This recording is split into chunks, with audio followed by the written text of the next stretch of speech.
जय हिंद साथियों, मैं आनंद चौहान आप सभी का हार्दिक स्वागत करता हूं आपके अपने यूट्यूब चैनल टीचिंग विद आनंद चौहान में। तो कैसे आप सभी, उम्मीद करता हूं भाई आप सभी लोग बढ़िया होंगे, ज़बरदस्त तरीके से अपनी पढ़ाई कर रहे होंगे। और आप लोगों को पता है कि दोस्तों हमारी 2 बजे दोस्तों दोपहर को एसएससी जीडी 2025 की आरडब्ल्यूए की एसएससी जीडी 2025 की हिंदी की बुक का सॉल्यूशन चल रहा है, जिसमें आज हम दोस्तों आप लोगों के लिए नया चैप्टर लेकर आए हैं जिसका नाम है विशेषण एवं अव्यय। दोस्तों जो आज हिंदी की जो चर्चा होगी वो एक नए टॉपिक के साथ होगी जिसका नाम है विशेषण एवं अव्यय। यहाँ से दोस्तों आपके एसएससी जीडी के एग्जाम में 1 से 2 क्वेश्चन विशेषण और अव्यय वाले टॉपिक से जरूर दोस्तों आपसे पूछे जाते हैं। तो भाई इस टॉपिक को आप लोग अच्छे से एक बार पढ़ लीजिएगा, वीडियो को शुरू से लेकर एंड तक देख लीजिएगा। आपको कभी भी दोस्तों विशेषण और अव्यय वाले टॉपिक में कभी भी किसी भी प्रकार की कोई भी दिक्कत नहीं होगी। और दोस्तों यदि मैं इससे पहले अपने चैप्टर की बात करता हूँ, तो इससे पहले वाला का जो चैप्टर था उसमें हमने दोस्तों लिंग वचन और एवं कारक वाले चैप्टर को दोस्तों एक ही वीडियो में बहुत ही अच्छे तरीके से उसकी व्याख्या सहित दोस्तों हमने सारे एग्जाम्पल्स को बहुत ही अच्छे से डिस्कस किया था। आई होप कि वो वीडियो आपको बेहद पसंद आया होगा। यदि आप लोगों ने हमारी पिछली क्लासों को नहीं देखा है तो प्ले लिस्ट में आपको हमारी सारी वीडियोज़ मिल जाएंगी। आप लोग प्ले लिस्ट में जाकर उन सारी क्लासों को एक बार जरूर देख लीजिएगा। बहुत ही अच्छे से दोस्तों इस मैंने बुक का सॉल्यूशन आप लोगों को बहुत ही मेहनत के साथ आप लोगों को करवाया है। आज फिर दोस्तों हम एक नए चैप्टर में आए हैं विशेषण एवं अव्यय। और इस चैप्टर में दोस्तों हम सबसे पहले विशेषण एवं अव्यय के बारे में जानेंगे। विशेषण क्या होता है, कितने प्रकार के विशेषण होते हैं, विशेषण के भेदों के बारे में जानेंगे। अव्यय क्या होता है, अव्यय कितने प्रकार के होते हैं, सब कुछ डिटेल्स में हम अच्छे से समझेंगे। इसके बाद हम आप लोगों को इसका जो भी प्रीवियस ईयर एग्जाम में जो भी क्वेश्चन आए हैं उन सभी क्वेश्चनों को हम सॉल्व करने वाले हैं, उस पर प्रैक्टिस करने वाले हैं। जिसमें दोस्तों आपके प्रीवियस ईयर एग्जाम के जो भी क्वेश्चंस दिए गए इस बुक में, आपके टोटल 1 से लेकर 29 क्वेश्चन आपके इस बुक में दिए गए हैं प्रीवियस ईयर एग्जाम में आए हुए। उन सभी क्वेश्चनों को हम फिर से एक अच्छी तरीके से रिवीजन करेंगे, ठीक है भाई। तो सबसे पहले क्या करेंगे, इस विशेषण और अव्यय वाले चैप्टर को हम इसकी थ्योरी पढ़ेंगे। इसके बाद इस प्रैक्टिस से के लिए हम आपके 29 क्वेश्चंस करवाएंगे। और ये चैप्टर जो है आपका आज ही एक ही वीडियो में दोस्तों पूरी तरीके से कंप्लीट भी होने वाला है। तो वीडियो को छोड़कर स्किप कर कर कहीं पर भी मत जाएं, बस शुरू से लेकर एंड तक बने रहें। मात्र लगभग 1 घंटे की क्लास में इस चैप्टर को हम बहुत ही अच्छे तरीके से डिस्कस कर चुके होंगे और कभी भी आपको इस चैप्टर पे कभी भी कोई भी दिक्कत नहीं होगी। तो चलिएगा दोस्तों हम अपने सेशन को स्टार्ट करते हैं। और सेशन के स्टार्ट करने से पहले इतना ही कहना चाहूँगा कि यदि आप चैनल पर नए हो तो चैनल को सब्सक्राइब कर लेना और वीडियो अच्छा हो तो वीडियो को लाइक कर देना। तो चलिएगा दोस्तों हम अपने सेशन को स्टार्ट करते हैं। तो दोस्तों जैसा कि आप अपना टॉपिक देख पा रहे हैं, ये दोस्तों हमारा 13वां टॉपिक है। इससे पहले दोस्तों हमारे 12 चैप्टर दोस्तों कंप्लीट हो चुके हैं और आज एक नया चैप्टर है जिसका नाम है विशेषण एवं अव्यय, जिस पर हम आज चर्चा करने वाले हैं, ठीक है भाई। तो चलिएगा दोस्तों, तो सबसे पहले हम इसकी परिभाषा के बारे में जानते हैं, ठीक है भाई।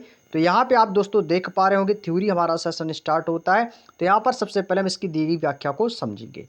तो यहाँ पे दोस्तों आप देख पा रहे हैं, यहाँ पे आपको परिभाषा दी गई है। इस परिभाषा क्या है, परिभाषा में दोस्तों आपसे बोला गया है कि जो शब्द संज्ञा या सर्वनाम, जो भी आपको रेड लाइट में हाईलाइट करके दिया उस पर आपको विशेष ध्यान देना है कि जो शब्द संज्ञा या सर्वनाम की विशेषता बताएं उसे हम विशेषण कहते हैं। भाई विशेषण की परिभाषा बिल्कुल एक लाइन की परिभाषा है कि जो संज्ञा और सर्वनाम की विशेषता। देखो विशेषण क्या होता है, जो विशेष बात बताई। कहने का मतलब देखो, मैं आपको जब भी हिंदी पढ़ाता हूँ हमेशा आपको एक सरल लैंग्वेज में लेकर समझाता हूँ ताकि आपको एक बार ही में सारी चीज़ें समझ में आ जाए, कभी भी दूसरा वीडियो देखने की ज़रूरत ही ना पड़े। मैं हमेशा सरल लैंग्वेज का इस्तेमाल करता हूँ। देखो परिभाषा, अब जो किताबी कीड़ा तो बिल्कुल बनना ही नहीं है कि बिल्कुल जो किताब में छपा है वही पढ़ना है, अपने आप से भी एफर्ट लगाओ। देखो जो संज्ञा और सर्वनाम की जो क्या बताते हैं, विशेषता, यानी कि जो विशेषता किसी चीज़ की बताएं वो आपका विशेषण होगा, ठीक है। और जिसकी विशेषता बताई जाती है वो आपका विशेष्य कहलाता है। जैसे कि आपका एक विशेष्य होता है, एक विशेषण। विशेषण वो होता है जिसकी विशेषता बताई जाती है और और जिसकी विशेषता बताई जाए उसे विशेष्य कहेंगे। और संज्ञा और सर्वनाम की जो विशेषता बताते हैं उसे हम विशेषण कहते हैं। अभी आगे आपको एग्जाम्पल्स मिलेंगे तब आप और अच्छे तरीके से समझेंगे। अभी करना क्या है, केवल सुनना है चीज़ों को। अर्थात शब्दों में विशेषण ऐसे विकारी शब्द होते हैं। भाई देखो विशेषण कैसा शब्द है, तो आपसे मैं कहूँ तो विकारी शब्द है जो हमेशा संज्ञा या सर्वनाम की विशेषता को बताते हैं, उन्हें हम विशेषण कहते हैं। कहने का मतलब ये है। आगे एक पॉइंट दिया गया है कि विशेषण से संज्ञा का गुण अथवा विशेषताएं प्रकट होती हैं, या हम कह सकते हैं कि इसके प्रयोग से दोस्तों जातिवाचक संज्ञा जो है बनाई जा सकती है। मेरे कहने का मतलब है कि जो विशेषण संज्ञा के गुण अथवा उसकी विशेषता को प्रकट करते हैं, उन्हीं के प्रयोग से हम इसकी जातिवाचक संज्ञा बना सकते हैं। जैसे कि कुत्ता क्या है, तो कुत्ता एक संज्ञा है और कुत्ता संज्ञा से कुत्ता जाति के सभी प्राणियों का भी बोध होता है। आप सभी जानते हो कि भाई देखो, कुत्ता आपके यहाँ पालतू जानवर है, पला हुआ है, लेकिन किसी और के यहाँ पर भी तो कुत्ता पला होगा, तो हम भी तो उसको ही कुत्ता ही तो बोलेंगे। अब भाई कुत्ते के नाम चाहे कुछ भी रख दो, लेकिन कुत्ता एक प्रजाति अलग है, वो एक जाति अलग है। कुत्ते की भाई बहुत सारी जातियाँ होती है, लेकिन आएगा तो भाई कुत्ता, कहोगे तो उसको कुत्ता ही, तो यानी कि वो कुत्ता जगत के प्राणी में आता है, तो यानी कि वो एक जाति का बोध भी कराता है। कुत्ता अपने आप में एक संज्ञा पर है, लेकिन वो कौन सी संज्ञा होगी, तो आप कहोगे सर जातिवाचक संज्ञा होगी। बोलो बात समझ में आई या नहीं। अब इसी जगह मैं बोल दूं कि यह कुत्ता कैसा है, काला है, यह कुत्ता भूरा है, यह कुत्ता सफ़ेद है। तो अब मैं यहाँ पर क्या बता रहा हूँ, कुत्ते के बारे में बता रहा हूँ। मैंने क्या बोला कि कुत्ता एक संज्ञा है और कुत्ता एक जातिवाचक संज्ञा भी है। लेकिन यदि मैं आपसे बोलूँ कि कुत्ता कैसा है, काला कुत्ता है, तो कहने से केवल काले कुत्ते का बोध होता है, लेकिन सभी तरह के कुत्ते का नहीं। क्या सभी कुत्ते काले होते हैं? आप कहोगे नहीं, कुछ कुत्ते लाल होते हैं, कुछ भूरे होते हैं, कुछ मटमैले होते हैं, कुछ सफ़ेद होते हैं, कुछ काले और सफ़ेद मिक्स होते हैं। मतलब कहने का जो भी है, आप समझ रहे होंगे सारी बातें। तो सभी तरह के कुत्तों का नहीं। तो यहाँ जो काला शब्द है, ये क्या है, ये एक विशेषण है। क्यों? क्योंकि जो संज्ञा और सर्वनाम की विशेषता बताता है उसे विशेषण कहते हैं। तो यहाँ पर कुत्ता क्या है, संज्ञा है, तो विशेषता किसकी बताएगी, कुत्ता की। कुत्ता कैसा है, तो आप कहोगे सर कुत्ता काला है, तो यहाँ पर क्या बताएगी, कुत्ते की विशेषता की। कुत्ता काला है, तो क्या कहोगे सर काला एक विशेषण शब्द है और कुत्ता एक संज्ञा की व्यापकता सीमित मर्यादित हो गई है, कुत्ता आपका संज्ञा शब्द हो जाएगा। बोलो बात समझ में आई या नहीं। मैंने आपको एक लाइन में सारे पॉइंट्सों को अच्छे से समझा दिया, उम्मीद करते समझ में आ गया होगा। जिसकी विशेषता बताई जाती है तो वो आपका विशेष, और जिससे जो आपका संज्ञा सर्वनाम की विशेषता यदि बताई जाए तो वो आपका विशेषण कहलाता है। अब यहाँ से क्वेश्चन पूछा जाता है कि विशेषण के भेद कितने होते हैं। ये अच्छा क्वेश्चन है। कभी कभी एग्जामिनर सिंपली आपसे इतना ही पूछेगा कि बताइए विशेषण के कितने भेद होते हैं, तो आप कहोगे सर विशेषण के सर भेद जो होते हैं वो 4 होते हैं। कौन कौन से? पहला आपको दिया गया सार्वनामिक विशेषण, दूसरा होता है गुणवाचक, तीसरा संख्यावाचक, चौथा होता है परिमाणवाचक। अभी हम आपको बताएंगे कि सार्वनामिक विशेषण क्या होता है, गुणवाचक क्या होता है, संख्यावाचक क्या होता है, परिमाणवाचक क्या होता है, सब कुछ अच्छे से डिटेल में बताएंगे। केवल शुरू से लेकर एंड तक जुड़े रहो, मेरी बातों को सुनते रहो। सार्वनामिक विशेषण, भाई देखो विशेषण के कितने भेद होते हैं, भाई 4 भेद होते हैं। बोलो हाँ या ना। आप कहोगे जी हाँ। पहला विशेषण आपके सामने दिया गया सार्वनामिक विशेषण। सार्वनामिक विशेषण, सार्वनामिक विशेषण की परिभाषा दी गई है कि निजवाचक और पुरुषवाचक सर्वनाम। निजवाचक का मतलब जानते हो, जहां पर बात स्वयं की हो, और पुरुषवाचक सर्वनाम मैं, तू के अतिरिक्त अन्य सर्वनाम जब किसी संज्ञा के पूर्व यानी कि पहले आते हैं तब वे सार्वनामिक विशेषण कहलाते हैं। बोलो बात समझ में आई या नहीं। तो आप कहोगे सर अभी तो नहीं आई है, क्यों नहीं आई है? अभी और समझो। एग्जाम्पल दिया गया कि यह आदमी अच्छा नहीं है। अब भाई यह क्या है? आप कहोगे सर ये तो एक सर्वनाम है। यह क्या है? तो ये तो एक सर्वनाम है। भाई जो सर्वनाम के स्थान पर जो शब्द संज्ञा से पहले आ जाते हैं वो आपके सार्वनामिक विशेषण बन जाते हैं। बोलो हाँ या ना। बोलो आप कहोगे सर अब तो बात समझ में आ गई। कैसे? आदमी क्या है? आदमी तो भाई संज्ञा शब्द है, लेकिन आदमी संज्ञा शब्द है जरूर, लेकिन संज्ञा से पहले एक शब्द और आया है मेरे दोस्त। आप कहोगे सर यहाँ पर तो यह आया है, तो यह क्या है? यह एक सर्वनाम है। जब यह सर्वनाम है तो यह एक सार्वनामिक विशेषण का रूप बन जाएगा। नौकर क्या है? तो नौकर एक संज्ञा शब्द है, लेकिन नौकर से पहले एक संज्ञा शब्द आपका एक सर्वनाम आया है जिसका नाम है वह, तो वह नौकर नहीं आए तो वह क्या बनेगा? सर्वनाम है, तो संज्ञा से पहले आया है तो सार्वनामिक विशेषण बन जाएगा। बोलो बात समझ में आई या नहीं मेरे प्यारे दोस्तों। तो आप कहोगे सर बहुत अच्छे से समझ में आ गई, चीज़ में कोई दिक्कत नहीं है। अब जिसी भी भाई बहन को दिक्कत हो रही हो तो भाई कमेंट करके पूछना। इससे आसान मेथड कुछ भी नहीं है, एकदम सरल भाषा में आपको समझा रहा हूँ। आगे देखो, उपर्युक्त उदाहरणों में आदमी और नौकर संज्ञाओं के पहले विशेषण के रूप में यह और वह सर्वनाम आए हैं, अतः यह सार्वनामिक विशेषण है। कहने का मतलब, अब आपको कुछ भी याद नहीं है, मैं आपसे बोलूं कि सार्वनामिक विशेषण समझाइए, आपको बिल्कुल भी याद नहीं, बस इतना याद रख लो कि जो संज्ञा और सर्वनाम के जो पहले आ जाए सर्वनाम, वो जो संज्ञा के शब्द के पहले जो सर्वनाम आ जाते हैं उन्हें हम सार्वनामिक विशेषण कहते हैं। बात खत्म, बात खत्म। आगे देखो, आगे दिया गया दोस्तों गुणवाचक विशेषण, बहुत ही आसान है पहचानने का तरीका। अब जब आपके एग्जाम में क्वेश्चन आएंगे कि निम्नलिखित में से विशेषण पहचानिए, निम्नलिखित में से कौन सा विशेषण है, सार्वनामिक है, गुणवाचक है, संख्यावाचक है, परिमाणवाचक है, कौन सा विशेषण है, तो कैसे पहचानेंगे। तो इसलिए इनकी सारी जानकारी आपको पता होना बहुत जरूरी है। देखो मेरे शेर, बात सुनो, गुणवाचक विशेषण क्या होता है। गुण का मतलब है आपके गुण कैसे हैं भाई। गुण, आपके अंदर के गुण कैसे हैं, रंग कैसा है, आकार कैसा है, आपका स्वभाव कैसा है, आपकी दशा कैसी है। जब इन सभी चीज़ों का बोध होता है तो वहाँ पर गुणवाचक विशेषण होता है। बोलो हाँ या ना। आप कहोगे जी सर, यानी कि वो हमारे अंदर के गुणों के बारे में बात करेगा कि हमारा रंग कैसा है, हमारी बनावट कैसी है, हमारा आकार कैसा है, हमारा नेचर कैसा है, मेरा स्वभाव कैसा है, मेरी दशा कैसी है। कहने का मतलब है कि जो मेरे गुणों के बारे में बात की जाए वो मेरा गुणवाचक विशेषण बन जाएगा। बोलो बात समझ में आई या नहीं। अभी नहीं आई होगी, अभी आगे और पढ़ो और अच्छे से समझ में आएगा भाई। विशेषणों में इनकी संख्या जो है ना अपेक्षाकृत अधिक है, इनकी जो संख्या है बहुत अधिक है। कुछ मुख्य रूप से निम्नलिखित है जो कि एग्जामिनर यहाँ से क्वेश्चन उठा उठा के पूछता है। जब उठा उठा के पूछेगा तो आप भी उठा उठा के आंसर दोगे भाई। देखो पहला तो आ गया आपका स्थान बोधक। कौन आया मेरे शेर, आप कहोगे सर एक तो आ गया स्थान बोधक। स्थान बोधक विशेषण क्या होता है, जहां पर स्थान की बात हो गई। जहां पर स्थान की बात होगी, देखो देखो शहर है तो शहर भी एक स्थान है, ग्रामीण है, भारतीय है, रूसी है, क्षेत्रीय है, बिहारी है, पंजाबी आदि। यह सभी क्या, ये सभी स्थान की बात हो, वहां पर स्थान बोधक। बहुत ही आसान भाषा में समझने का है। रंग बोधक, जहाँ पर रंग हो, काला है, लाल है, हरा, नीला, बैंगनी, तोता कलर, सुनहरा कलर, जो भी बोलो, कुछ भी बोल दो, रंग होना चाहिए, बस बात खत्म। समझ गए ना मेरी बात भाई। रंग बोधक में भाई बहुत सारे रंग आ जाएंगे, यानी कि जितने भी रंग हैं वो सभी रंग बोधक विशेषण में आएंगे। आगे देखो, आगे भाई कौन कौन से विशेषण दिए गए। आगे दिया दोस्तों काल बोधक। काल का मतलब जानते हो क्या है, काल का मतलब होता है समय। काल का मतलब क्या होता है, समय। समय बोधक या काल बोधक, एग्जाम में काल बोधक ही आता है। तो भाई पुराना है, नया है, ताज़ा, मौसमी, नवीन, पिछला, प्राचीन, अगला, ये सभी क्या काल बोधक। यहाँ पर बात जो हो रही है वो समय की बात हो रही है।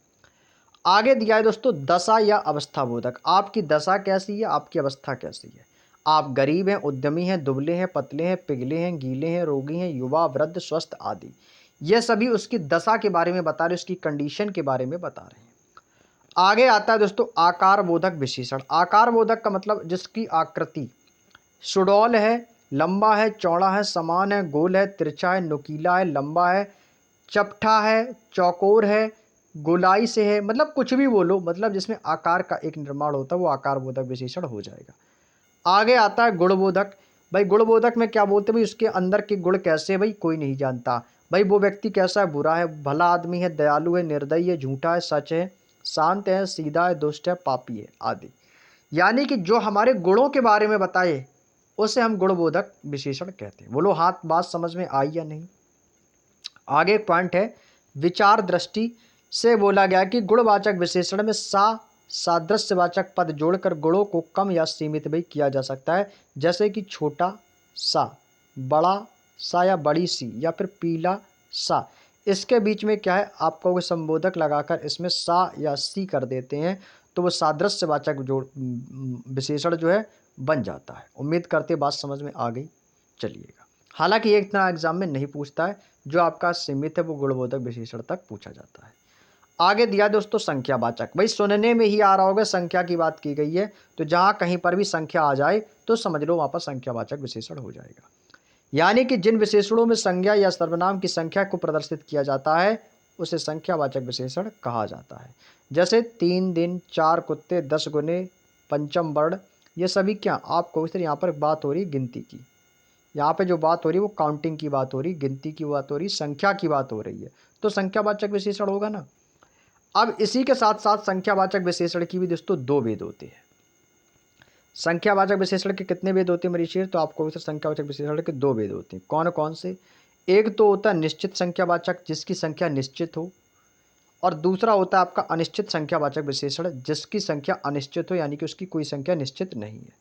तो सबसे पहले आइए जानते हैं कि निश्चित संख्यावाचक विशेषण होता क्या है।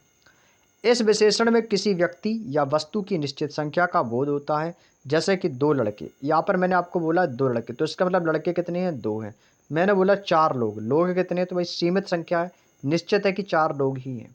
मैंने आपको 20 रुपए दिए हैं, तो भाई जब 20 रुपए दिए तो भाई 20 के 20 ही रुपए दिए, तो यानी कि निश्चित है। अब ऐसा तो होगा नहीं कि मैंने आपको 20 दिए तो आपके 100 रुपए बन जाएंगे, ऐसा तो है नहीं। तो यानी कि जो चीज़ निश्चित है तो वो निश्चित ही होगी।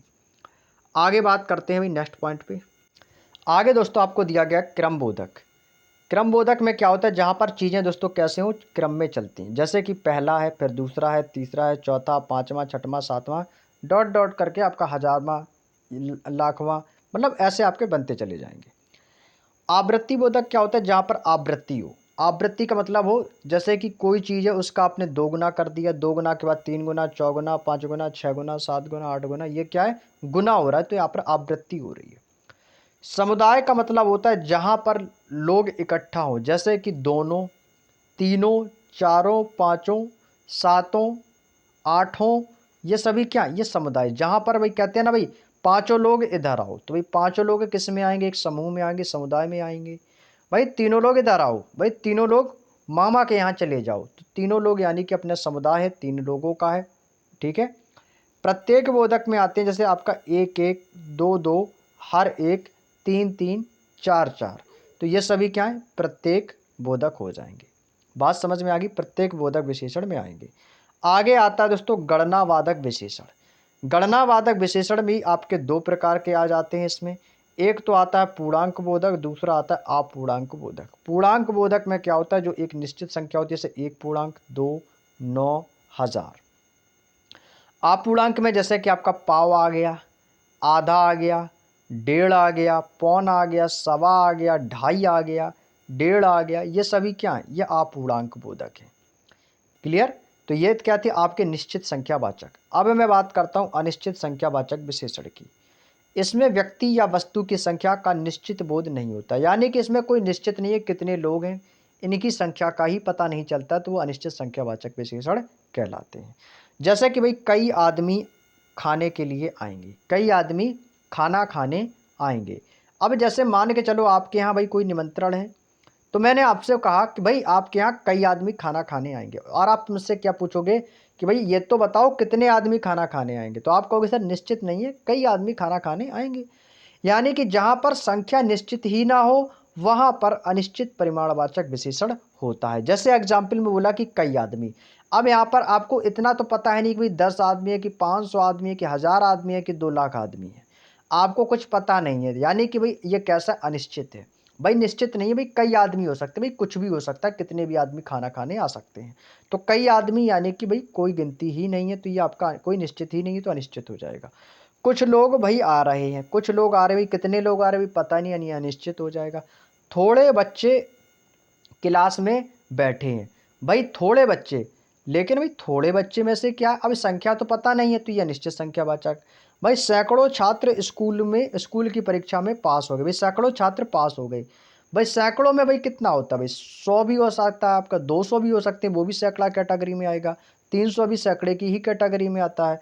तो सैकड़ों छात्र, यहाँ पर निश्चित ही नहीं भी कितने छात्र पास हुए, सैकड़ों छात्र पास हुए हैं। बात समझ में आई, जहाँ पर संख्या निश्चित नहीं होती है वहाँ पर अनिश्चित संख्यावाचक विशेषण होता है। बोलो हाँ या ना। आप कहोगे सर अच्छे से समझ में आ गया। आगे दिया दोस्तों हमारा चौथा बचा हुआ है परिमाणवाचक विशेषण।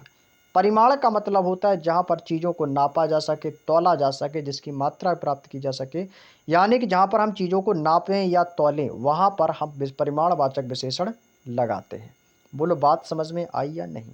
जहाँ पर चीज़ों की नाप तौल की जाती है या नाप तौल का जो बोध कराते हैं, उन्हें परिमाणवाचक विशेषण कहते हैं। जैसे कि दूध, अब भाई दूध की क्या होगी, नाप होगी, घी की नाप होगी। बात समझ में आई या नहीं, आप कहोगे जी सर। आगे चलते हैं भाई। आगे आपके परिमाणवाचक विशेषण के भी दोस्तों 2 भेद होते हैं। जैसे संख्यावाचक के 2 भेद होते हैं, ठीक वैसे ही परिमाणवाचक विशेषण के भी दोस्तों आप कहोगे सर 2 भेद होते हैं। कौन कौन से, इसमें भी होता है आपका निश्चित परिमाणवाचक और अनिश्चित परिमाणवाचक। यानी कि कहने का मतलब है कुल मिलाकर जो आपका संख्यावाचक विशेषण है उसकी परिभाषा के अकॉर्डिंग ये भी आपका बन जाएगा। संख्यावाचक विशेषण में आपकी संख्या को देखा जाता था, उसमें भी आपके 2 भेद होते थे, निश्चित और अनिश्चित। ठीक वैसे ही परिमाणवाचक विशेषण में आपके नापतोल की चीज़ें देखी जाएंगी, एक निश्चित परिमाणवाचक, दूसरा अनिश्चित परिमाणवाचक। बात समझ में आ गई। अब मैं बात करता हूँ कि निश्चित परिमाणवाचक विशेषण क्या होता है, कि किसी वाक्य में किसी वाक्य में संज्ञा अथवा सर्वनाम शब्दों की निश्चित मात्रा, परिमाण, नाप या तौल करने का बोध कराने वाले शब्दों को हम निश्चित परिमाणवाचक विशेषण कहते हैं। जैसे कि मैंने आपसे कहा कि भाई 3 किलो अनाज लाओ। भाई यहाँ पर क्या निश्चित है कि 3 किलो ही लाना है, 3 किलो से ज़्यादा नहीं लाना है, ना ही 3 किलो से कम लाना है। भाई मुझे दर्जी से बोले भाई 4 मीटर कपड़ा दे दो, 4 मीटर कपड़ा दोगे, मांगोगे किसी से तो वो 4 ही तो देगा। अब ऐसा तो है नहीं 4 मांगा उसने 10 दे दिया। 4 किलो आलू। अब भैया मान के चलो भाई आप सब्जी लेने गए, भैया आलू क्या भाव दिए, बने का उसने कहा कि भाई 100 रुपये के 2 किलो आलू हैं। भाई 100 रुपये के 2 किलो आलू हैं तो भाई कहोगे क्या 4 किलो आलू कर दो। अब जब आप उससे 4 किलो आलू मांगोगे तो वो 4 किलो ही तो देगा। भाई ऐसा तो होगा नहीं कि आपने 4 किलो मांगा तो उसने 5 किलो दे दिया। भाई ऐसा तो भाई होगा नहीं, है ना। तो क्या कहोगे, यहाँ पर क्या चीज़ें निश्चित है, तो निश्चित परिमाणवाचक विशेषण हो जाएगा। अब परिमाणवाचक क्यों है, क्यों यहाँ पर चीज़ों को नापा जा रहा है, तौला जा रहा है। ठीक है भाई। आगे दिया अनिश्चित परिमाणवाचक विशेषण, जिसकी संख्या अनिश्चित है वही उस वो अनिश्चित संख्यावाचक, जिसकी नाप तौल अनिश्चित है, जिसकी नाप और तौल की कोई सीमा निश्चित ही ना हो, वो अनिश्चित परिमाणवाचक हो जाएगा। जैसे कि भाई थोड़ा अनाज दे दो। अब भाई कितना अनाज देना है, 1 किलो देना है, 2 किलो देना है, 50 किलो देना है, 1 कुंटल लेना है, भाई पता ही नहीं है, तो अनिश्चित हो गया। भाई कुछ फल ले आओ। भाई फल कितने लाने हैं, भाई 1 किलो फल लाना है कि 2 किलो, भाई यहाँ पर परिमाण पता नहीं है, भाई कुछ लाना है, तो यहाँ पे अनिश्चित हो जाएगा। भाई थोड़ी नमकीन, थोड़ा शब्द आ गया, अनिश्चित हो गया। बहुत दूध लाओ, बहुत दूध लाओ, बहुत सारा दूध लाओ, तो भाई दूध कितना लाना है, भाई पता नहीं है, यानी कि ये भी अनिश्चित हो जाएगा। तो बहुत कितना, बहुत भाई अनिश्चित है, पता नहीं। बात समझ में आई या नहीं। तो अब आप लोग हमें ये बताइएगा, कोई विशेषण का जो टॉपिक था वो तो हो गया कंप्लीट। ठीक है। विशेषण में हमने क्या क्या सीखा, सबसे पहले एक फास्ट तरीके से हम इसका रिवीजन करेंगे, इसके बाद हम अपने नए टॉपिक अव्यय को स्टार्ट करते हैं। ठीक है भाई। इसके बाद हमारा नया टॉपिक स्टार्ट होगा जिसका नाम है अव्यय। विशेषण में मैंने क्या बताया था कि विशेषण जो होते हैं दोस्तों आपके 4 प्रकार के होते हैं, मैंने अभी बताया था। कौन कौन से, सार्वनामिक विशेषण, संख्यावाचक विशेषण, परिमाणवाचक विशेषण और गुणवाचक विशेषण। तो ये 4 प्रकार के आपके विशेषण होते हैं। उन चारों विशेषणों में मैंने आपको चारों की परिभाषा अच्छे से फाइंड करके आपको अच्छे से समझाया है। उम्मीद करते हैं समझ में आ गया होगा।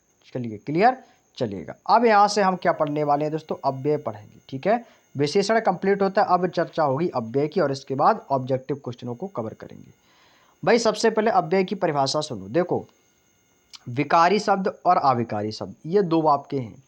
विकारी शब्दों में आपके संज्ञा, सर्वनाम, क्रिया और विशेषण आ जाते हैं। तो विशेषण अभी जो मैंने पढ़ा था वो आपका एक कौन सा शब्द था, तो आपको सर वो आपका विकारी शब्द था। लेकिन अब हम यहाँ पर दोस्तों अव्यय पढ़ने वाले हैं, और अव्यय क्या है आपको पहले से बता दो, अव्यय अविकारी शब्द है। अव्यय जो है दोस्तों क्या है, अव्यय आपका अविकारी शब्द हो जाएगा। बोलो बात समझ में आई या नहीं, आप कहोगे जी। जिन शब्दों में लिंग, वचन, काल और कारक में कोई विकार उत्पन्न नहीं होता है तथा शब्द रूप एक से बने होते हैं, उन्हें अव्यय या अविकारी शब्द कहते हैं। चूँकि इनका व्यय नहीं होता है, यानी कि इनका व्यय नहीं होता है, इसीलिए इनको अव्यय कहते हैं। भाई जैसे को अव्यय, अव्यय का मतलब देख जानते हो, आ का मतलब क्या होता है भाई नहीं, और व्यय का मतलब खर्च मान लो, यानी कि आ का मतलब ही नहीं होता है, तो जिसका व्यय नहीं होता है, तो जिसका व्यय नहीं है वो कौन है, अव्यय। एग्जाम्पल समझो कि सलमान धीरे चलता है, तुम धीरे चलते हो। भाई सलमान धीरे चलता है, तो धीरे क्या आ गया भाई, धीरे क्या है भाई, देखो ना तो इस लिंग वचन काल के रूप में कोई भी इसमें परिवर्तन भी नहीं हुआ है, और ये शब्द एक ऐसा एक जैसा ही बना है कि धीरे, तो धीरे क्या बनेगा, तो आपको सर ये आपका अविकारी शब्द हो जाएगा।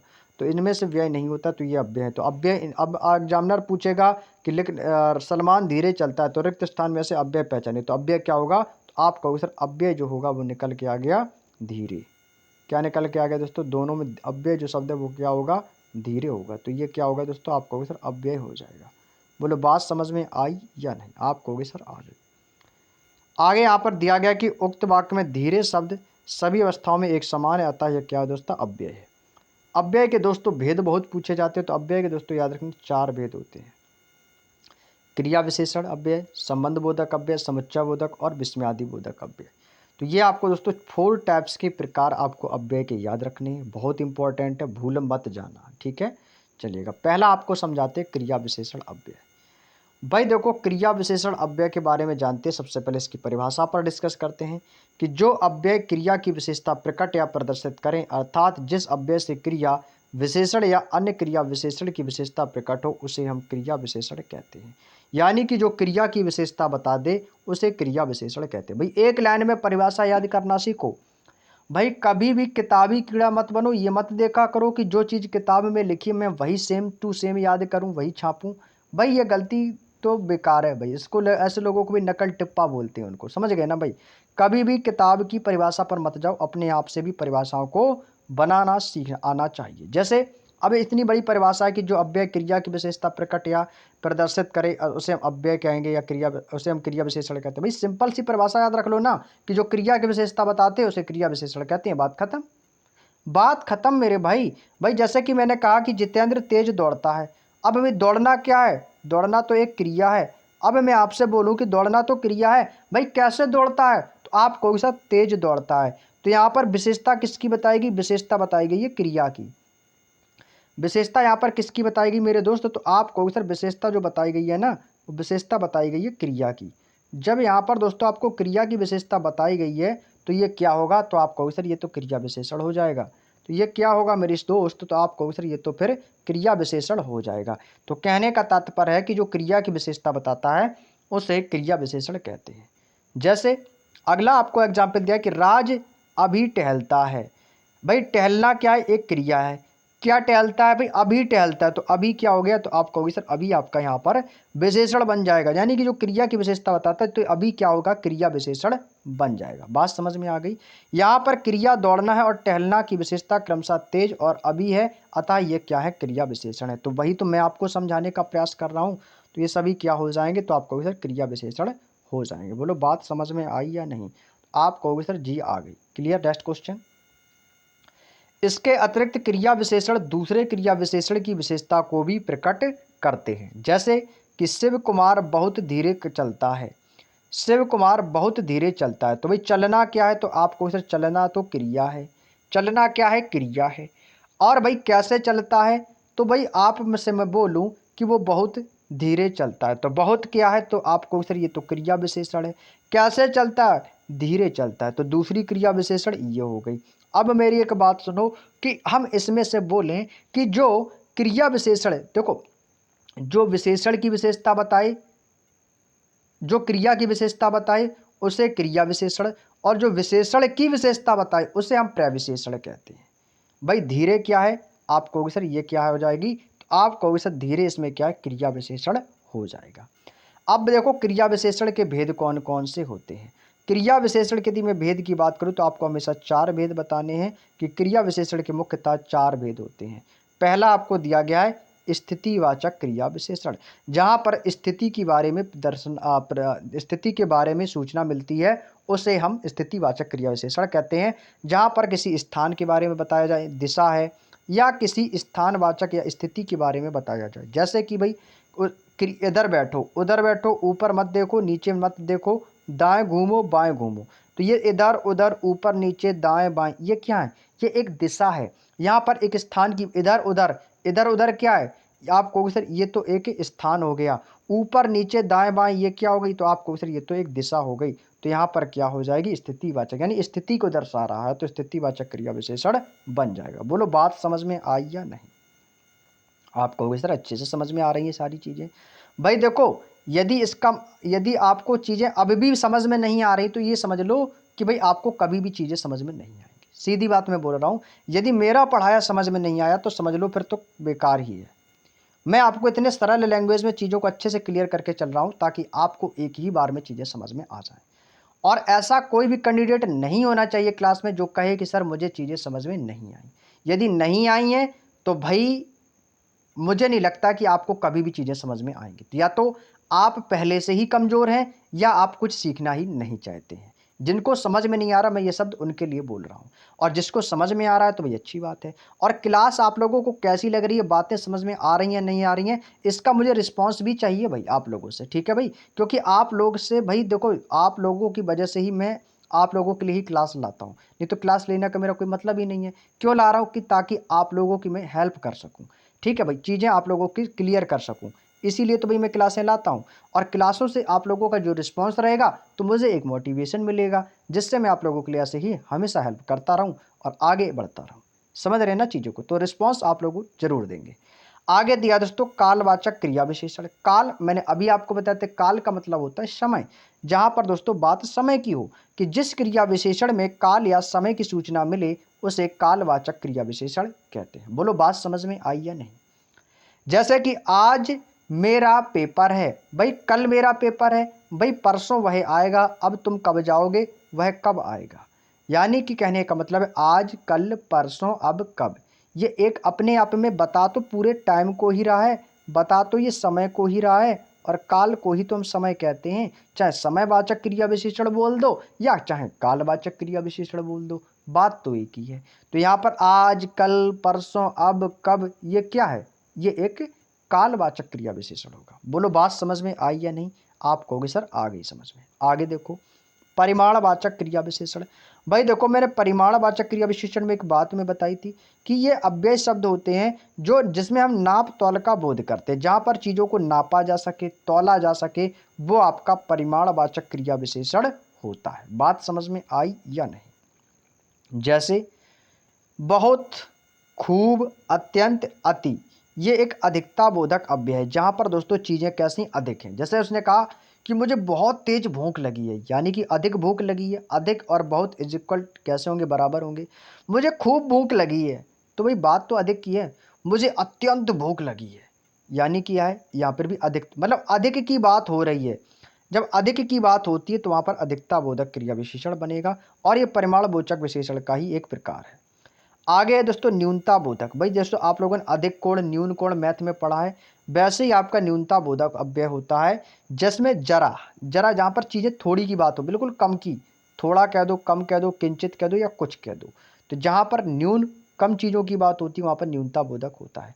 पर्याप्ति बोधक, जहां पर चीजें पर्याप्त मात्रा में होती है वो पर्याप्त बोधक। कहते हैं ना भाई बस बस करो, बस करो, बस इतना ठीक है, भाई अब मत रखो, काफी है, भाई बिल्कुल ठीक है, भाई ठीक है, कोई दिक्कत नहीं है भाई। भाई यथेष्ट, यथेष्ट भी क्या, पर्याप्त बोधक। यानी कि जहां पर चीजें पर्याप्त हों, भाई जैसे मैंने आपसे कहा कि भाई इतना पढ़ लो आपके लिए पर्याप्त है, इतना ठीक है, या अब मैं आपसे बोल दूं कि आप लोग इतना पढ़ लो, इतना आपके एग्जाम के लिए काफी है, यानी कि पर्याप्त, तो ये पर्याप्ति बोधक, पर्याप्ति बोधक विशेषण बनेगा। बोलो बात समझ में आई या नहीं। आगे बात हो रही है तुलना बोधक विशेषण की, जहां पर भाई देखो तुलना हमेशा दो चीजों से होती है, ये चीज हमेशा याद रखो। जो तुलना होगी हमेशा दो लोगों से होगी। भाई तुलना उसी से तो करेंगे जब दो लोग होंगे। तो तुलना कम है, अधिक है, इतना है, उतना है, ये क्या है, तो आप कहोगे तुलना बोधक है। श्रेणी बोधक में आते हैं, जहां पर चीजें श्रेणी में हो, क्रम में हो, थोड़ा थोड़ा, तिल तिल, बारी बारी, तो यह क्या है, श्रेणी बोधक में आते हैं। क्लियर। चलिए आगे देखो भी चौथा दिया है रीतिवाचक क्रिया विशेषण। रीतिवाचक क्रिया विशेषण वे अव्यय शब्द जो क्रिया के होने का प्रकार तो दर्शाते हैं और रीतिवाचक क्रिया विशेषण कहते हैं। जैसे क्रिया तो हो ही रही है, तो कैसे हो रही है क्रिया, क्रिया अचानक हो गई, जरूर, आकस्मिक, एकाएक, धीरे धीरे आदि, तो ये सभी क्या, ये रीतिवाचक क्रिया विशेषण हो जाएंगे। वह धीरे धीरे चलता है, तो कौन सी क्रिया विशेषण होगा रीतिवाचक, तो धीरे धीरे। आगे और दिया गया संबंध बोधक। भाई संबंध बोधक का मतलब होता है जहां पर संबंध की बारे में बात की जाए, जहां पर संबंध दर्शाया जाए। जो अव्यय संज्ञा अथवा सर्वनाम के संबंध के वाक्य के बारे में प्रदर्शित करते उसे संबंध बोधक अव्यय कहते हैं। अर्थात संबंध का बोध कराए तो संबंध बोधक अव्यय कहलाएगा। जैसे कि के बाद, के बिना, जैसे भाई राम के बिना, जैसे मान के चलो कि राम के बिना मेरा जीवन क्षीण हो गया है। भाई राम के बिना मेरा जीवन क्षीण हो गया है, तो राम के बिना यानी कि मेरा और राम के बिना, तो मेरा और राम का संबंध ही होगा, तभी तो उसका जीवन क्षीण हुआ है। भाई मैं राम के साथ वन जाऊंगा, तो राम के साथ यानी राम का संबंध होगा ना आपके साथ, तभी तो राम के साथ जाओगे।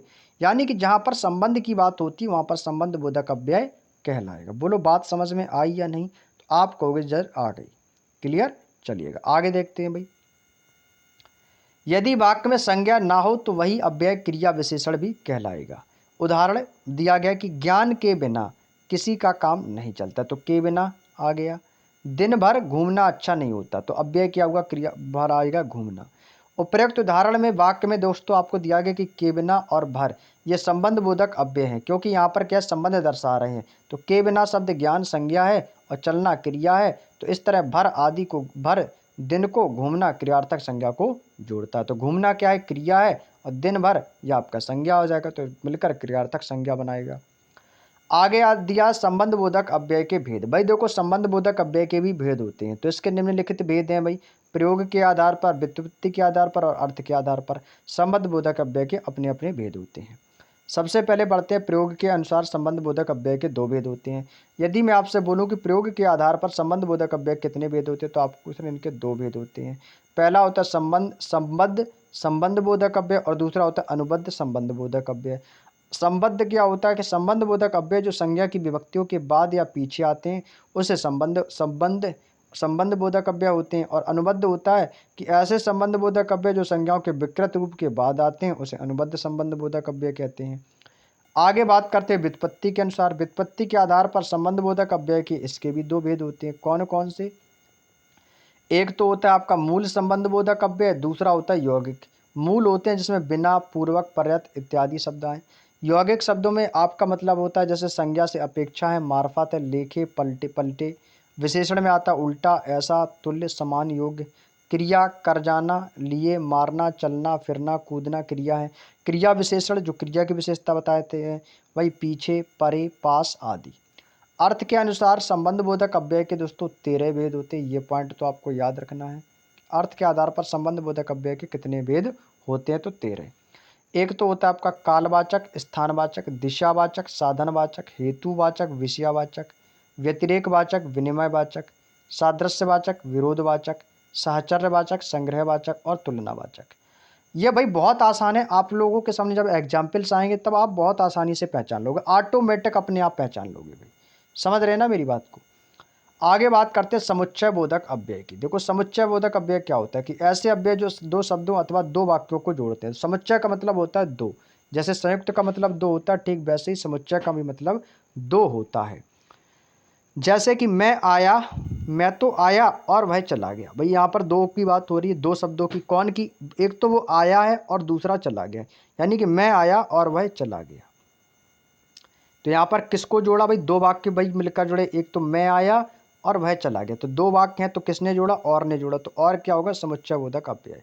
मैं आया तथा वह चला गया, इनको जोड़कर और ने बनाया है। इसी तरह समुच्चय बोधक अव्यय के दो पदों को भी जोड़ा जाता है, जैसे कि 9 और 2 11 होना। भाई मुहावरा पड़ा है भाग जाना, तो भाई एक तो इसने 9 जोड़ा और दूसरा 2 और 11 होते हैं, तो इसको जोड़ा। तो किसने जोड़ा? और ने ही तो जोड़ा है, तो ये समुच्चय बोधक अव्यय हो जाएगा। समुच्चय बोधक अव्यय की भी दोस्तों दो भेद होते हैं। एक तो आप लोगों ने पढ़ा होगा समानाधिकरण, दूसरा होता है व्याधिकरण। समानाधिकरण, दूसरा होता है आपका व्याधिकरण।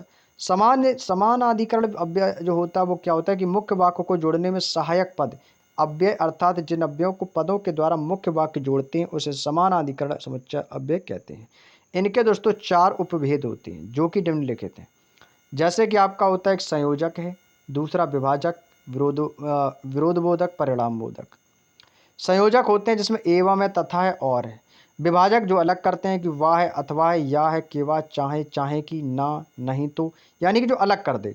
विरोध जहाँ पर विरोध प्रकट हो, किंतु, परंतु, वरन, पर, लेकिन, अगर, मगर, जहाँ पर ऐसी चीज़ों की बात हो तो वहाँ पर क्या होता है? विरोध बोधक हो जाएगा। परिणाम जहाँ पर रिजल्ट की बात हो, अतएव, इसीलिए, अतः, ये सभी क्या? परिणाम बोधक। सबसे पहले मैं बात करता हूँ व्याधिकरण समुच्चय की। अब व्याधिकरण समुच्चय बोधक क्या होता है कि जिन अव्ययों के पदों के मेल के मुख्य वाक्य में एक या अधिक आश्रित वाक्य जोड़े जाते हैं उन्हें हम व्याधिकरण समुच्चय बोधक अव्यय कहते हैं। इनके 4 उपभेद होते हैं। कितने होते हैं? 4। कारणवाचक, उद्देश्यवाचक, संकेतवाचक, स्वरूपवाचक। एग्जाम में आएंगे, बहुत आसानी से पहचानोगे भाई, बहुत आसानी से भाई पहचान लोगे आप लोग।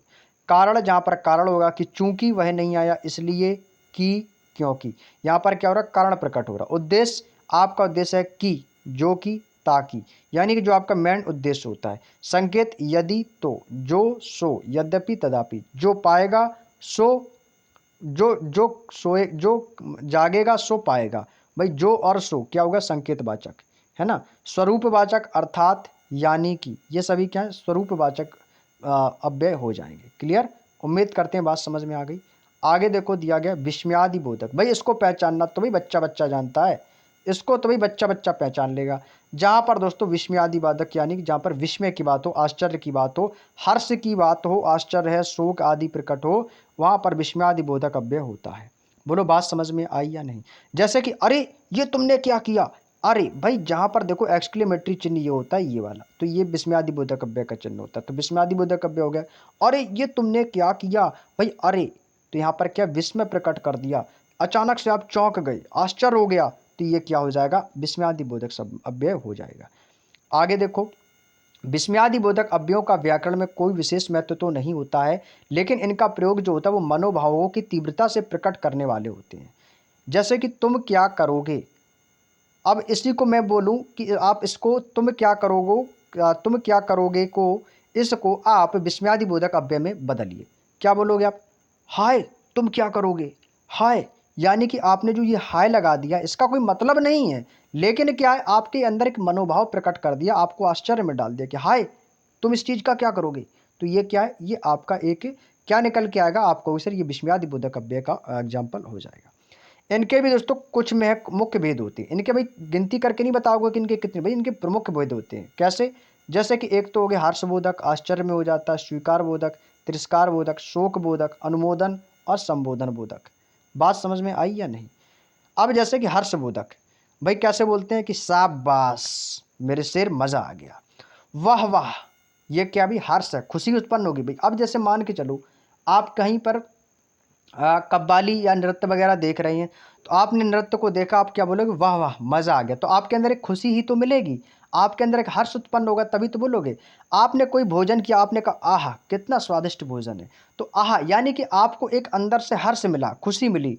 शाबाश भाई शाबाश, ऐसे ही मेहनत करते रहो, यानी कि आपको खुशी मिली कि वो मेहनत कर रहा है, तो अंदर से हर्ष हुआ, भाई भगवान तुम्हारी जय हो जय हो, अंदर से खुशी मिली है, धन्य है, धन्य धन्य।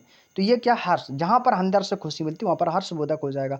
आश्चर्य क्या होता है भैया, जहाँ पर आश्चर्य है किसी चीज़ को सुनकर, उसने कह दिया भाई वहाँ पर गोली चल गई, तो तुम क्या अचानक से बोलोगे, हैं, ऐसे ही तो बोलोगे, हैं, यानी कि ये अंदर से जो एकदम से हमारी जो चीज़ें निकलती हैं, भाई बोल के देखो, भाई आपको अंदर से आश्चर्य होगा। अब जैसे मान के चलो भाई चौराहे पर गोली चलेगी, तो तुम क्या बोलोगे, हैं।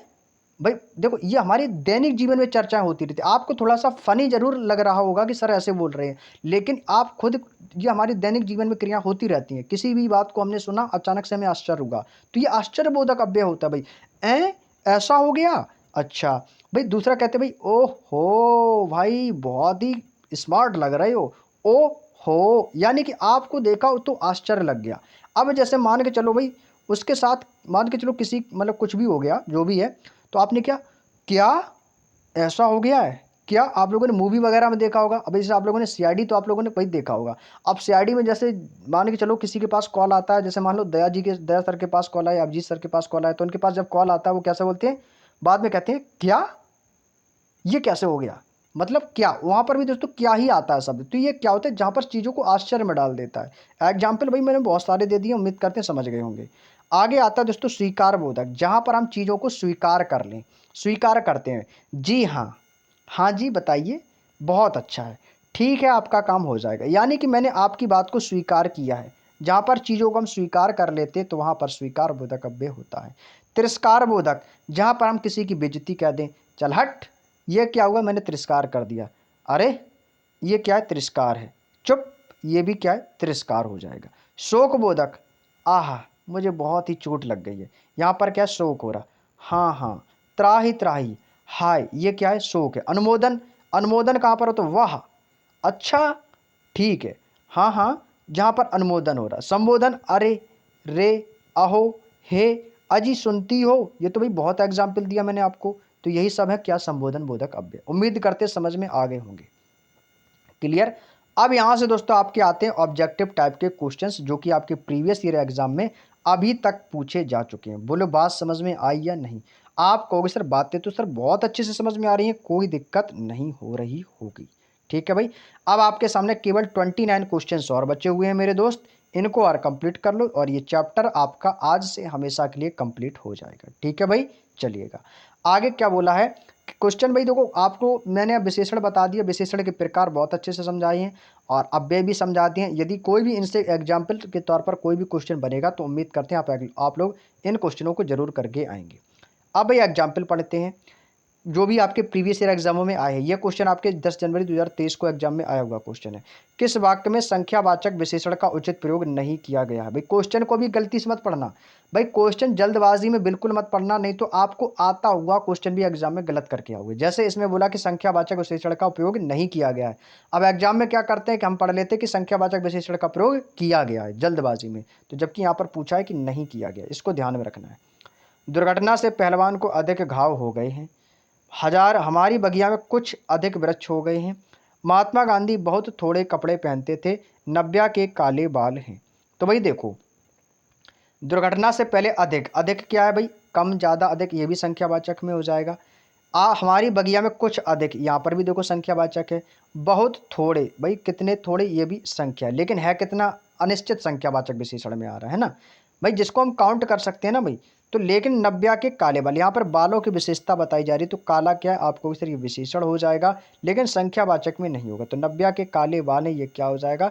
ये संख्यावाचक विशेषण का प्रयोग नहीं किया गया। तो फर्स्ट का option number D is the right answer. बात समझ में आ गई? चलिएगा नेक्स्ट क्वेश्चन।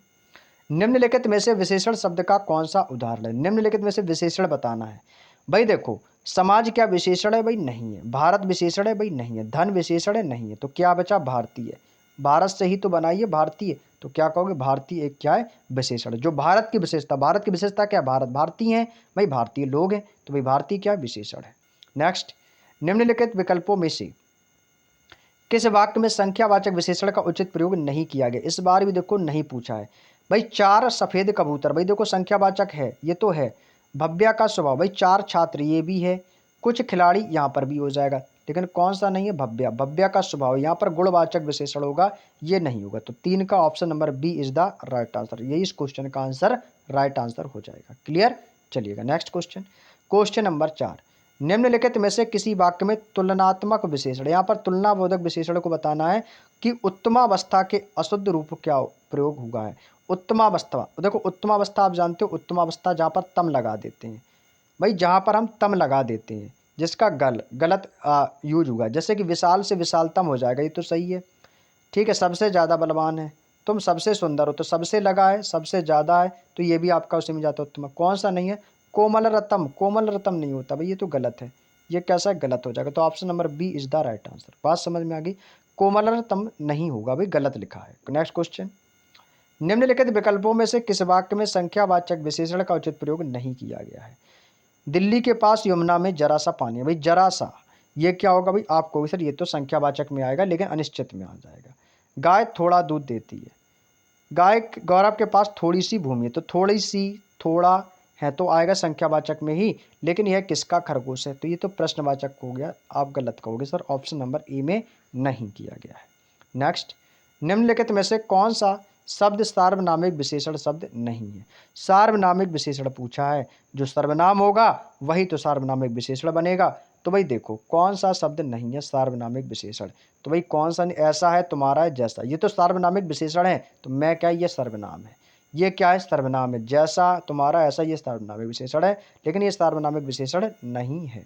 नेक्स्ट, निम्नलिखित विकल्पों में से किस एक वाक्य में विशेषण का उचित प्रयोग किया गया? नीना खाती है, भाई क्या नीना खाती है, क्या इसमें विशेषण का प्रयोग किया गया है? भाई नहीं किया गया है, नहीं किया गया है। शीला सोती है, इसमें भी। करीम खेलता नहीं।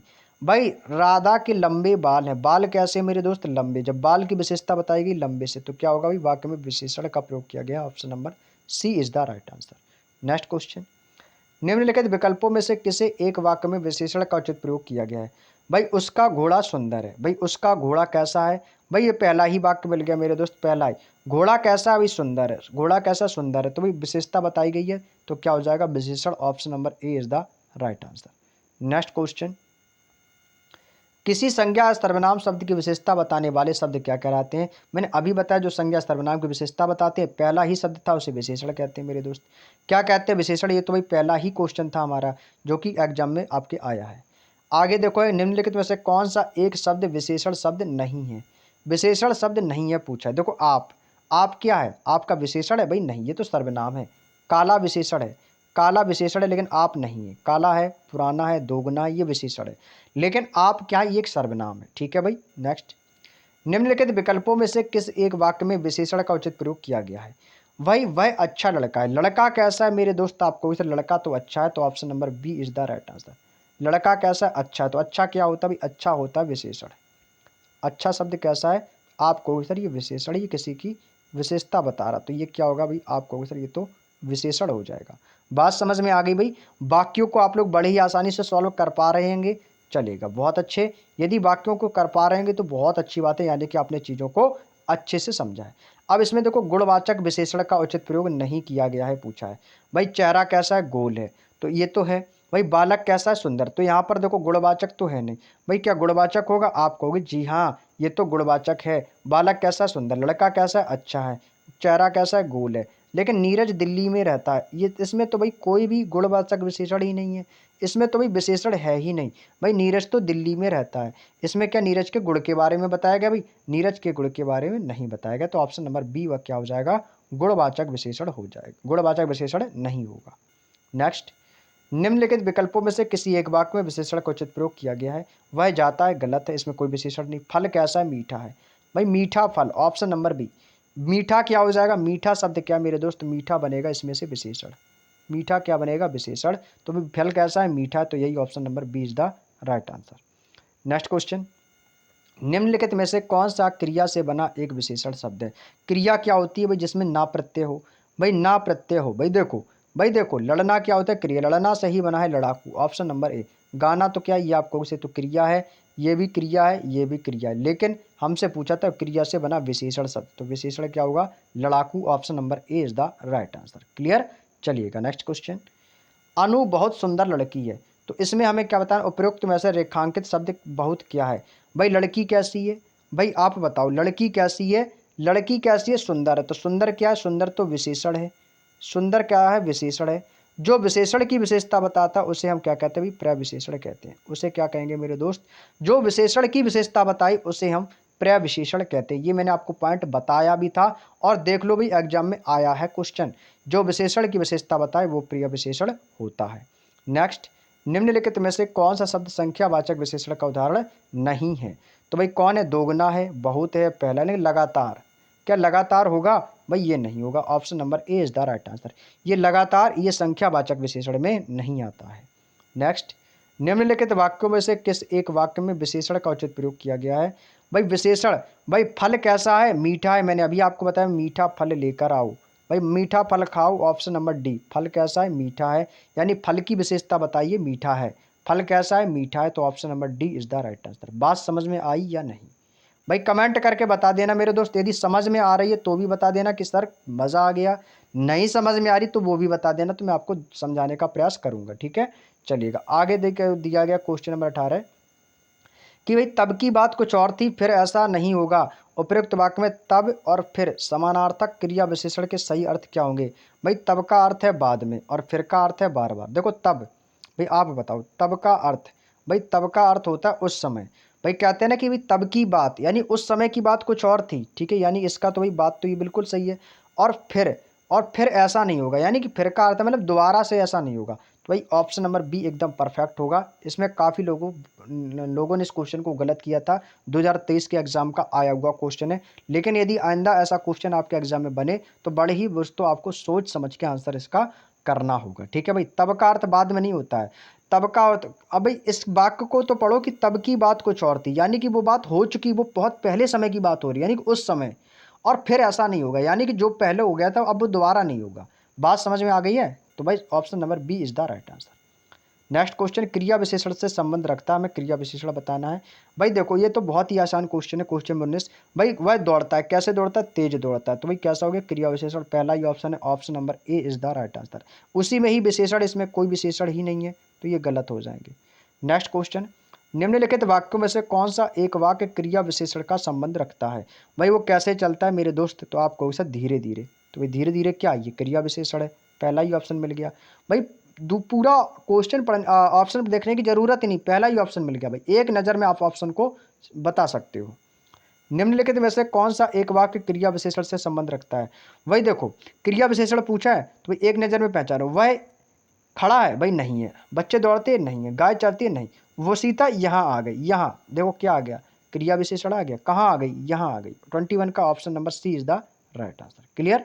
नेक्स्ट क्वेश्चन, निम्नलिखित में से कौन सा एक वाक्य क्रिया विशेषण से संबंध रखता है? हम पढ़ते हैं, क्या हम पढ़ते हैं क्रिया विशेषण है? भाई गलत हो गया, भाई पहला ही ऑप्शन गलत है। पिता का कर्तव्य है कि संतानों का पालन करें, क्या क्रिया है कहीं पर? भाई गलत हो जाएगा, क्रिया विशेषण नहीं होगा। वे कमाते नहीं। किशन बहुत तेज दौड़ता, कैसे दौड़ता? तेज दौड़ता, बहुत तेज दौड़ता। ऑप्शन नंबर डी, यही इसका आंसर होगा भाई। 22 का D is the right answer. Next question, निम्नलिखित में से क्रिया विशेषण शब्द नहीं है। क्रिया विशेषण शब्द नहीं है भाई। 23 को पहचानो। भाई देखो, पहले क्रिया विशेषण बनेगा, शायद ये भी है, धीरे है, लेकिन पुस्तक थोड़ी है। पुस्तक ये नहीं होगा। Option number A is the right answer. ठीक है भाई, पुस्तक क्या, ये जातिवाचक संज्ञा है। पुस्तक जैसी बहुत सारी पुस्तक होती हैं, तो ये संज्ञा शब्द है, तो ये क्रिया विशेषण शब्द नहीं होगा। Option number A is the right answer. कौन सा शब्द क्रिया विशेषण संबंध शब्द नहीं है? ऑप्शन देखो, कल, क्या, जब, कब। भाई देखो, कल है, जब है, कब है, ये क्या होंगे भाई? आप कहोगे सर ये सभी आपके विशेषण हो गए, लेकिन क्या क्या है? ये सर्वनाम है। क्या क्या है? प्रश्नवाचक सर्वनाम। निम्नलिखित में से कौन सा एक वाक्य क्रिया विशेषण से संबंध रखता है? भाई देखो, रेखा गाती है, अनुराधा आएगी, राम पढ़ता है, अशोक कल। भाई देखो, मैंने अभी बताया कल क्या है। कल क्या है? तो आपको सर ये तो विशेषण है, तो क्रिया विशेषण से संबंध रखता है। कब खेलेगा? कल खेलेगा। अशोक कल खेलेगा। Option number D is the right answer. Next question, कौन से विकल्प में दिए गए शब्द रीतिवाचक, रीतिवाचक क्रिया विशेषण मैंने क्या बताया था? उदाहरण है भाई, आज, आजकल, प्रतिदिन, ज्यों ही, तक पर, ऊपर, नीचे, बाहर, केवल, कदाचित, शायद। भाई देखो, रीतिवाचक क्रिया विशेषण मैंने आपको बताया था जहां पर शब्द हो केवल, कदाचित, शायद, तो ये सभी क्या रीतिवाचक क्रिया विशेषण में होंगे। Option number D is the right answer. Next 27, किस विकल्प में पुनः यानी कि पुण्यबोधक क्रिया विशेषण उदाहरण गलत है? प्रतिदिन, घड़ी घड़ी, बार बार, निकट, उस तरफ, परसों, बार बार, बहुधा, अक्सर, पुनः, फिर, हर बार। देखो, बहुत आसान क्वेश्चन है, पहचान सकते हो। देखो, प्रतिदिन का अर्थ यही है, घड़ी घड़ी, बार बार यही है, बार बार, बहुधा, अक्सर ये भी शब्द, मतलब इन सभी का एक ही अर्थ है। पुनः, फिर आ गए, हर बार आ रहे भाई, निकट, उस तरफ, परसों, सबका अलग अलग भाई। Option number B is the right answer. बिल्कुल अलग हो जाएगा भाई, बिल्कुल अलग हो जाएगा। सभी का अर्थ अपने आप में एक ही है, इसका भी एक अर्थ है, इसका भी, लेकिन बी वाले ऑप्शन का अर्थ अलग अलग हो गया। तो भाई ये पुनः क्रिया उदाहरण गलत पूछा, तो गलत ही तो बताया था। Option number B. आज का सेकंड लास्ट क्वेश्चन है, निम्नलिखित में से कौन सा विकल्प स्थानवाचक क्रिया विशेषण का उदाहरण नहीं है? स्थानवाचक देखो, बाएं आएगा, ऊपर आएगा, और आपका भीतर आएगा, तेज नहीं आएगा। क्या नहीं आएगा? तेज। तो क्या कहोगे sir? Option number B is the right answer. 28 का बी वाला ऑप्शन एकदम सही है। नेक्स्ट क्वेश्चन, क्वेश्चन नंबर 29, आज का अंतिम और लास्ट क्वेश्चन मेरे दोस्त। इसके बाद हम अपनी क्लास को ओवर करते हैं और ये चैप्टर आपका हमेशा के लिए कंप्लीट हो जाएगा। शब्द विचार की दृष्टि से क्रिया विशेषण शब्द। भाई क्रिया विशेषण कैसा शब्द है? मैंने अभी आपको एक पॉइंट बताया था, अभी मैंने बताया था भाई क्रिया विशेषण पढ़ रहे हैं भाई। संज्ञा, सर्वनाम, विशेषण और क्रिया ये तो विकारी शब्द होते हैं, लेकिन अविकारी में क्या होते हैं? क्रिया विशेषण। तो क्रिया विशेषण कैसा भाई? अविकारी है। विकारी कौन से होते हैं भाई? विकारी क्या होते हैं भाई? मैंने आपको क्या बताया था? संज्ञा होते हैं। संज्ञा शब्द कैसे होते हैं? विकारी संज्ञा है, सर्वनाम है, ठीक है, और विशेषण। क्रिया विशेषण अलग होता है और विशेषण आपका अलग होता है, ठीक है भाई। विशेषण हो गया, और आपका एक अलग से आएगा भाई क्रिया, और एक आपका क्या आएगा भाई? क्रिया आ जाएगा। तो ये आपके विकारी होते हैं, लेकिन क्रिया विशेषण ये आपका आता है क्रिया विशेषण, ठीक है। क्रिया विशेषण है, ये क्या होता है? ये आपका अविकारी होता है। बात समझ में आ गई? तो ये तो पूछा था कि क्रिया विशेषण शब्द क्या है, तो ये अविकारी में जाएगा। Option number C is the right answer. Clear? चलिएगा मेरे दोस्त, उम्मीद करते हैं आप लोगों ने यहाँ तक 1 घंटे की क्लास में आप लोगों ने साथ दिया। इसके लिए भाई सभी का भाई बहुत बहुत धन्यवाद क्लास से जुड़ने के लिए। उम्मीद करते भाई आज का चैप्टर आपको अच्छे से समझ में आया होगा। तो इसमें दोस्तों 29 ही क्वेश्चन आपके इसमें अवेलेबल थे, जो कि प्रीवियस ईयर 2023 की शिफ्ट के आए हुए क्वेश्चन थे। अगला जो चैप्टर रहेगा दोस्तों हमारा चैप्टर रहेगा आप लोगों के लिए क्रिया, काल एवं वाच्य। ये चैप्टर भी आपके लिए इंपॉर्टेंट है, और इस चैप्टर की जो चर्चा होगी वो हम नेक्स्ट क्लास में करेंगे। और इस चैप्टर को भी दोस्तों एक ही वीडियो में हम कंप्लीट कर लेंगे। ठीक है भाई, इसमें जितने भी क्वेश्चंस होंगे वो सारे हम एक ही वीडियो में सब कुछ कंप्लीट करेंगे। तो आज की क्लास को यहीं तक रखते हैं भाई। सेशन कैसा लगा आप लोगों को तो भाई कमेंट करके हमें ज़रूर बताइएगा। वीडियो अच्छा लगा तो भाई वीडियो को लाइक कर देना, चैनल पर नए हो तो भाई चैनल को भी सब्सक्राइब कर लेना, साथ में बेल आइकन को भी ऑन कर लेना ताकि आपको डेली क्लासेस का नोटिफिकेशन जो है भाई सही समय पर मिल सके। तो चलिएगा दोस्तों, मिलते हैं हम आप लोगों से नेक्स्ट क्लास में। तब तक के लिए आप सभी दोस्तों को जय हिंद, जय भारत, वंदे मातरम। और आप लोग चिंता मत करो कि आप लोगों को भाई मैसेज आते हैं, कमेंट्स आते हैं कि सर आप बुक को जल्दी कंप्लीट करा दो, तो भाई चिंता मत करो, समय से पहले मैं सारे कोर्स कंप्लीट करा दूंगा। हिंदी ये समझ लो भाई अंतिम छोर पर चल रही है, बहुत जल्दी कंप्लीट हो जाएगी। हिंदी है और रीजनिंग की क्लास काफ़ी समय से नहीं हो पा रही है, तो कोशिश करूंगा कि कल आपको जो है रीजनिंग की क्लास जरूर देखने को मिलेगी। ठीक है भाई, कल कोशिश करेंगे भाई पूरी पूरी वीडियो अपलोड करने के लिए कि रीजनिंग की क्लास आपको जरूर मिलेगी। ठीक है भाई, और हिंदी और आपकी रीजनिंग और जीके बिल्कुल लास्ट पे चल रही है भाई, दिक्कत नहीं होगी किसी भी प्रकार की। जैसे ही कंप्लीट हो जाएंगे फिर हम आपको ज़्यादा नहीं, केवल 20-20 क्वेश्चनों का प्रैक्टिस सेट लेना स्टार्ट करेंगे। ठीक है भाई, और जो लोग एनटीपीसी का सॉल्यूशन चाहते हो तो भी कमेंट करके आप लोग हमें अपनी रिक्वायरमेंट डालेंगे तो हम उसका भी सॉल्यूशन जल्द से जल्द जरूर लाएंगे। ठीक है भाई, तो चलिएगा, सभी को जय हिंद, जय भारत, वंदे मातरम।